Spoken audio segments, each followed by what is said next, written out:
Hey everybody, movie reviewer next door here, and I'm back with another review. This time, I saw Unfaithful. This is a 2002 erotic thriller film directed by Adrian Lin, and it stars. Whoop, my phone's being weird. Richard Gere, Diane Lane, Olivia Martinez, and Eric Persullivan. In this film, Connie is a wife and mother whose 11-year marriage to Edward has lost its sexual spark. When Connie literally runs into handsome book collector Paul, he sweeps her into an all-consuming affair. But Edward soon becomes suspicious and decides to confront the other man. So, what did I think of Unfaithful?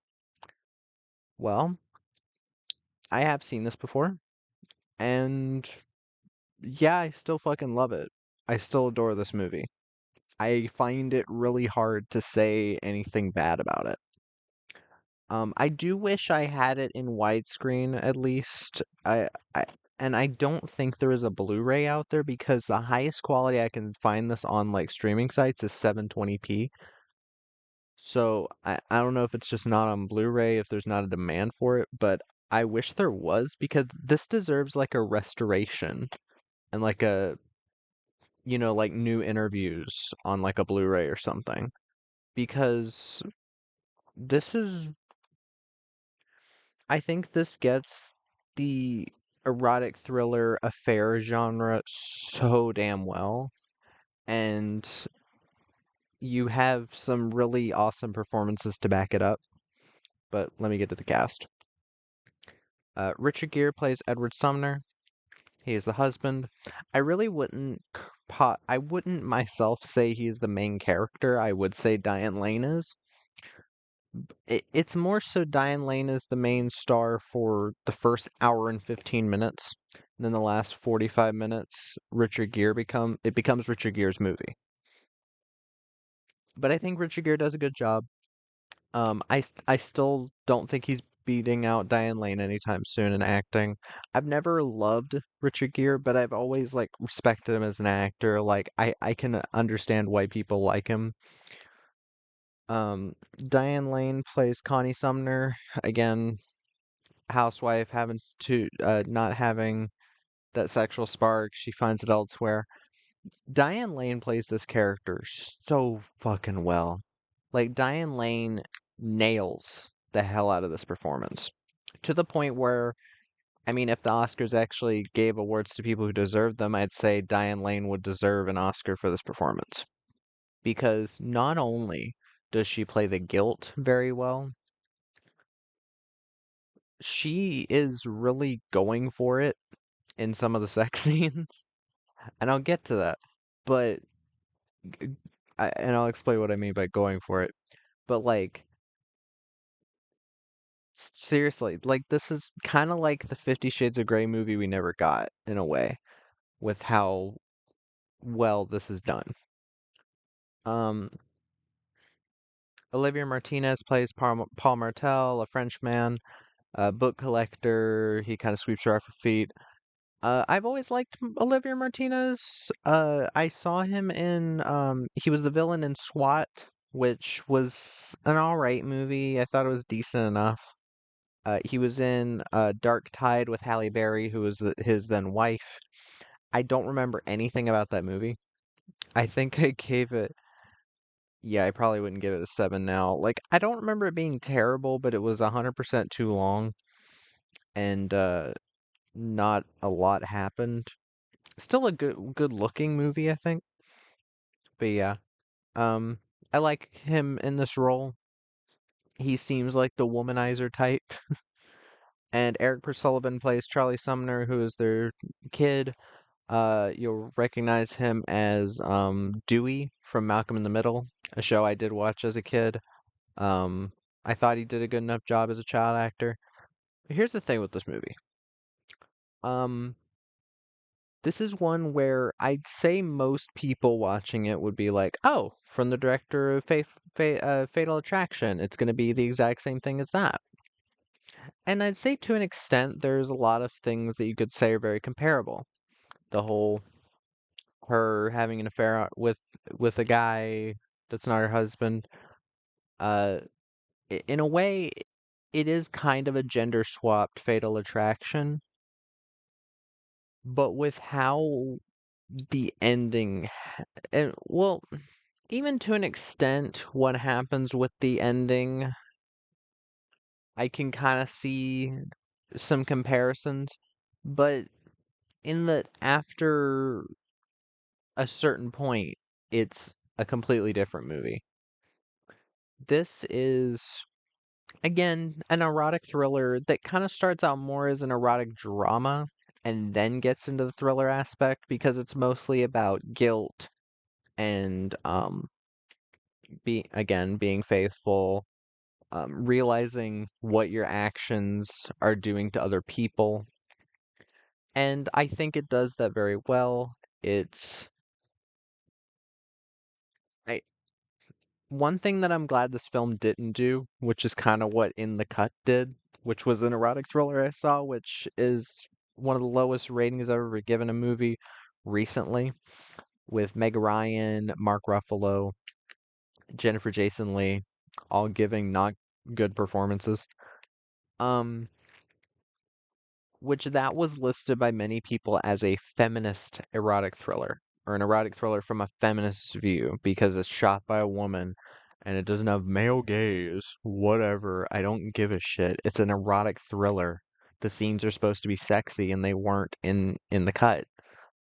In this film though, uh Adrian Lin knows what the fuck he's doing, and there's some like insane, like people say like, oh, the 50 Shades of Grey movies, like as erotic films, like did it better than a lot at the time. It's really tame compared to some of the shit in this. Like, I swear to God, like at this time, I know like people had seen like erotic stuff in movies, but like some of the shit these people do is insane. Like they're like having sex in the bathroom at a coffee shop. There's this one bit where he's like reaching his hand down her pants while they're at a coffee shop, at another coffee shop, or getting lunch somewhere.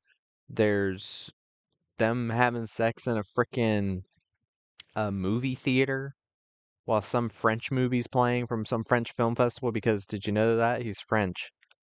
Uh, they like straight up, like one of the last sex scenes between them is them straight up fucking in the hallway of his apartment building. Like this movie is very ballsy, no pun intended, when it gets to that. And I can respect it I can respect that the film didn't feel like, oh yeah, it's not okay because it's I don't know, they probably make the argument that Diane Lane was uncomfortable doing these scenes, which I'm pretty sure anybody, even people who are fine with doing that stuff, most people would be uncomfortable doing scenes like that, but they do it because it's for the movie and you have to make sacrifices sometimes. But from what I could tell, they didn't look like uncomfortable doing it, which helps to make it more believable that this woman is so sexually repressed that she is doing all of these crazy things with him, and she's more willing to do these things because, again, she's been married for 11 years and she's not been getting a lot of that. The spark, again, has been kind of lost in their relationship sexually. So it makes sense for the sex scenes to be as out there and crazy as they are.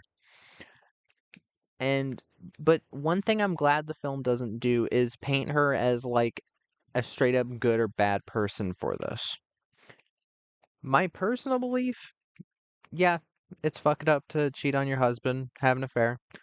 But I did buy her redemption in a way near the end where she's like, I realize what I did. I can't keep hurting my family like this. I can tell that we're falling apart. I have to stop this. And I'm glad they didn't go on some like, oh, he forced her to do it, because he really didn't. She willingly accepted everything, and she feels bad for it later down the road. I mean, keep it in mind, it was around the time she was about to get caught. But yeah, it's I still like that the film painted it that way, where it was like actually her choosing to do this and realizing the effects it took on her family, talking to her friends, and them talking about you shouldn't have an affair or any of that stuff because all it'll do is rip you apart. Um, and that's a good thing that this film does that a lot of other erotic thrillers about this don't really do. Like, say, well, one's from more recently, When the Bow Breaks. The character in that cheats on his wife, and then there's not really that much in the way of consequences for it, other than the girl he cheated with kind of going a bit crazy. But then they try to like make her out to be this like good guy because she was beaten by the other guy, and it's very weird how they play it. Uh, and I think Unfaithful did this just so well, where there's not really a good or bad guy. Like, yes, Paul knows what he's doing. He knows that she's married, yet he keeps going with this affair. And even though he's married himself, I I have to talk spoilers. I'm sorry. He's married himself. We find out later. Um, but he's separated and he like goes between women, and that's ultimately why she ends up stopping it. Is a culmination of her seeing that he's just like doing different women at different times, and she's like, yeah, I'm not special. I'm not dealing with this because I love my family. And it's not like she didn't love her family the whole time. She loves her husband and her son. She just doesn't understand or doesn't realize until a bit too late that what she's doing is hurting her family. And again, Diane Lane plays the scene so well. The first scene where they like do anything sexual, Diane Lane looks terrified because any woman in that situation who's been sexually repressed would probably at that point forget a lot of things and be like, yeah, I don't know what I'm doing. I don't know what's going on. And yeah, it's a bit hard to watch in places. It's legitimately a bit terrifying seeing this character go through this kind of temptation to like expand things even though she knows ultimately that it's the wrong thing. Um, but yeah, and the whole ending bit where it's Richard Gere becomes basically the lead for the rest of it. Well, kind of become two leads. I still don't understand how Richard Gere is the first build. I guess it's because Richard Gere was a more bankable actor than Diane Lane, but this is Diane Lane's movie. And it's a shame that if this did get nominated for something, she'd probably get like supporting, even though she is the main character, main lead. But whatever. It's been forever ago. It's not going to get any awards now. But yeah, I just think this film undeniably gets down a thing that a lot of erotic thrillers fail to. The score of this film from Jan A.P. Kazmarek, gorgeous. There's a really nice bit where it's showing her like having the affair and then her like mixed with her spending time with her family, um set to exit music for a film by Radiohead, but a piano rendition, which was very beautiful, and I understood what they were going for there. Um, Showing that she's trying to have her cake and eat it too, in a way. Um, the frickin' just that's the thing about this movie. It's a little hard to talk about exactly what I love about it because it's just so many things that you just have to see the film to understand. Because it is a bit of a long. It's not like a super long film. It's 2 hours and 4 minutes. Without credits, it's about hour 58, 59. It's not too long for what it's going for because it is trying to show more of the affair portion for quite a bit of the film. It builds up until they end up having sex, and then when they stop, you're like over halfway through the film. So it's not like it's just one quick thing and then the rest of the movie is just, oh, he's stalking them. I'm glad that they don't try to paint this character as that character as like a straight up villain, because in actuality, he didn't do anything she didn't want to do immediately. And yeah, you could say that he's a bad person because he's helping her cheat, but ultimately it's her decision to go through with everything. And at any point she could have stopped, but she chose not to. Partially because of the lust, partially because she's lost a spark with her husband. But yeah, like I like that this film plays it in kind of a gray way where it's no one is really evil or nobody is really a good guy or a bad guy. It's more complex than that, and I enjoy that. And I wish more films would do that because I think that makes the characters a bit more interesting. But but yeah, uh thriller wise, 100% this film knocks it out of the park. Again, it's more the last 45 minutes that this becomes a thriller, but it is mostly an erotic drama. But I still do think the drama is insanely well done. Again, Diane Lane and Olivia Martinez have very good chemistry, so I believe them falling into this affair. Um, again, Diane Lane's physical performance in a lot of this is crazy. Like, I don't think anybody was expecting what, like mid 40s Diane Lane to be doing some of the shit that she does in this movie. It's it's it's it's pretty crazy. She's either early 40s or mid 40s. But yeah, there's some crazy shit in this movie. Uh sexual wise. But yeah, do I recommend this film? Hell yeah. It's a high recommend for me. Oh yeah, the ending.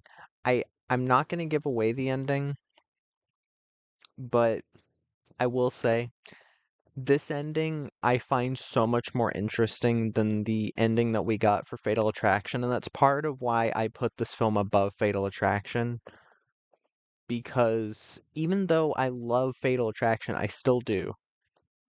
The ending is a bit too like over dramatic, and I think it's what happens in the original ending of Fatal Attraction is more realistic. If I was judging a version of the film with that ending, I would give it the respective score. But this film's ending is a lot more thought-provoking and kind of an open ending, but in a more interesting way where it's like it it, it actually feels like a shock in a way. I again, I don't want to give it away, but I hope that everybody um will try to seek this film out. It's apparently available in HD on YouTube. You can probably find it somewhere else, but I definitely do recommend it for sure, and I hope other people will enjoy it as much as I do. But yeah, that was my review of Unfaithful. If you've seen the film, let me know what your thoughts are in the comments down below. If you have any recommendations, put them down there as well. And movie reviewer next door.